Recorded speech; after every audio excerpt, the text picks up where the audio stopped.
In 1880, Pope Leo XIII prophetically warned mankind regarding the results of divorce.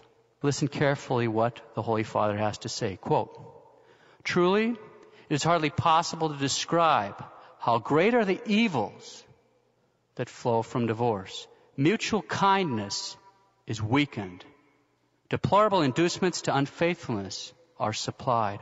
Harm is done to the education and training of children. The seeds of dissension are sown among families. The dignity of womanhood is lessened and brought low. And women run the risk of being deserted after having ministered to the pleasures of men. Divorce tends to the certain destruction of society." Close quote, the Vicar of Christ. All right, now let's quickly turn and consider the misunderstandings about the marital act.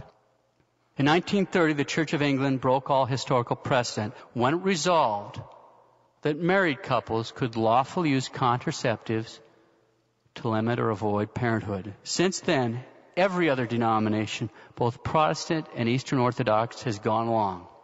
Until now, at this point, the Catholic Church stands completely alone in condemning contraception. What happened here in the United States? For the sake of time, we'll only briefly consider the legal history. That's only one aspect, but it gives us an overview. In 1930, in the United States, under the Comstock laws, distribution of pornography, contraceptives, and abortifacients were still illegal. In a 1936 case brought by none other than Margaret Sanger, founders of International Planned Parenthood, in 1936 case, the federal government was forbidden from interfering with contraception distribution by doctors, but they still remained banned by state statutes.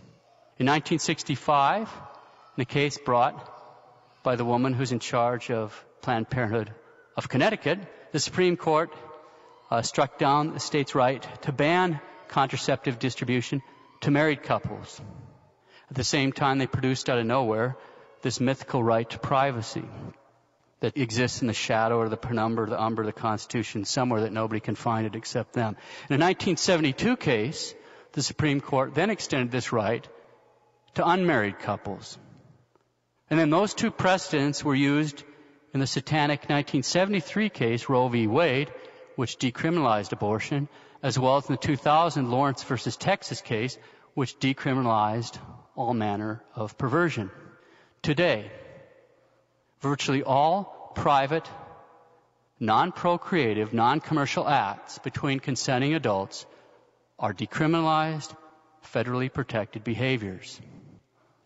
And should somehow a child be conceived in spite of all the chemical and physical barriers, well, the right to abort that child is also federally protected. The result is this. In our legal system, and certainly in the current understanding of the general public, the marital act is A, a form of recreation, B, has no necessary relationship to marriage at all, C, has no necessary relationship to procreation at all, and D, outside pro-life circles, abortion is seen by a great number of people as an unpleasant but unfortunately necessary last-ditch type of emergency contraception. That's where we're at today in these United States. 40 years ago, 1968, Pope Paul VI prophetically warned mankind regarding the result of decriminalizing contraception. Listen carefully to what the Pope has to say. Quote, "Consider, first of all, how wide and easy a road contraception opens up towards conjugal infidelity and the general lowering of morality. Not much experience is needed in order to know human weakness and to understand that men, and especially the young who are so vulnerable on this point, have need of encouragement to be faithful to the moral law, so that they must not be offered some easy means of avoiding its observance.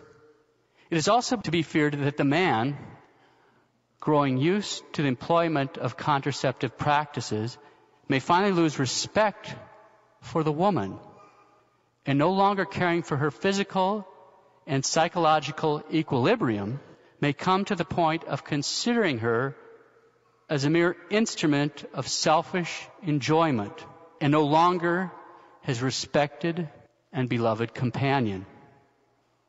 Let it also be considered that a dangerous weapon would thus be placed in the hands of those public authorities who take no heed of the moral law. Who will stop rulers from favoring, even imposing upon their peoples, if they were to consider it necessary, the method of contraception which they judge to be more efficacious? Close quote, the Vicar of Christ. Leo XIII and Paul VI are absolutely right.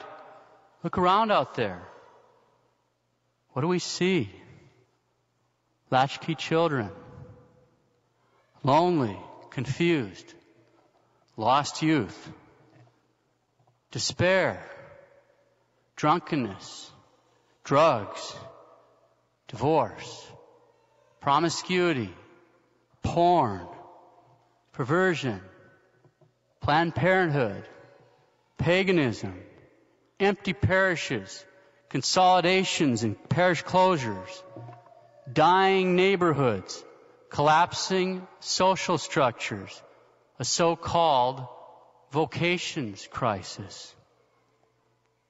All rotten fruits of the culture of death. All rotten fruits of the collapse of the family. All signs of the certain destruction of society.